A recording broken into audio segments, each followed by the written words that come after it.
Sir मैं बच्चों के बारे में ये कंप्लेंट भी रिसीव करती हूँ कि बच्चे ये कहते हैं कि कुछ पेरेंट्स की एक टाइप है जो अपनी मर्जी को इम्पोज करती है कि हमने बच्चे को डॉक्टर ही बनाना है, चाहे बच्चा बनना चाहता है या नहीं, हमने इंजीनियर ही बनाना है चाहे बच्चा बनना चाहता है या नहीं।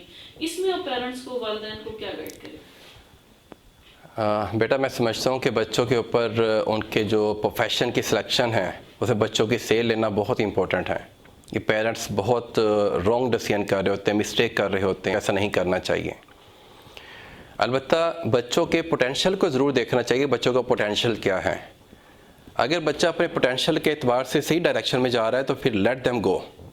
एक बच्चा मैथ में बहुत अच्छा है, वो इंजीनियर बनना चाहता है, वो एसी से करना चाहता है, तो बच्चे को उस फील्ड में जाने दिया जाए। एक बच्चा मार्केटिंग और मैनेजमेंट में बहुत उसकी पर्सनैलिटी सूट करती है, उसे let them go, let them perform over दियर।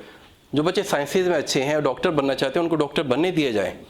इसमें मैं ये समझता हूँ कि अगर बच्चे का जो टैलेंट है और बच्चे की ख्वाहिश भी वो है, फिर तो 110% बच्चे को वही करने की इजाज़त मिलनी चाहिए जो बच्चे का टैलेंट भी है और बच्चा कर भी सकता है और बच्चा ख्वाहिश भी रखता है। नंबर 2, सम टाइम ये होता है कि बच्चा अपने दोस्तों की वजह से कोई डिसीजन ले लेता है कि मैंने ये करना है, जबकि बच्चे के पास वो टैलेंट मौजूद नहीं होता। इस सीन में हमें बच्चे को गाइड करना चाहिए कि आपका टैलेंट ये नहीं ये है, आपके लिए ये प्रोफेशन ज़्यादा सूट करता है। और इसमें टीचर्स का रोल, पेरेंट्स का रोल और बच्चों का, ये तीनों स्टेक होल्डर मिलकर फैसला करेंगे तो बेस्ट फैसला होगा। बच्चों को इम्पोज करना ठीक नहीं है और बच्चों को भी अपने फ्रेंड्स की वजह से डिसीजन करना ये भी ठीक नहीं है। हम बहुत से ऐसे बच्चों को जानते हैं जिन्होंने अपने फ्रेंड्स की वजह से मेडिकल रख ली, फिर आगे जाके वो बच्चे पछताए हैं, बाद में उनके साल भी ज़ाया हुए हैं।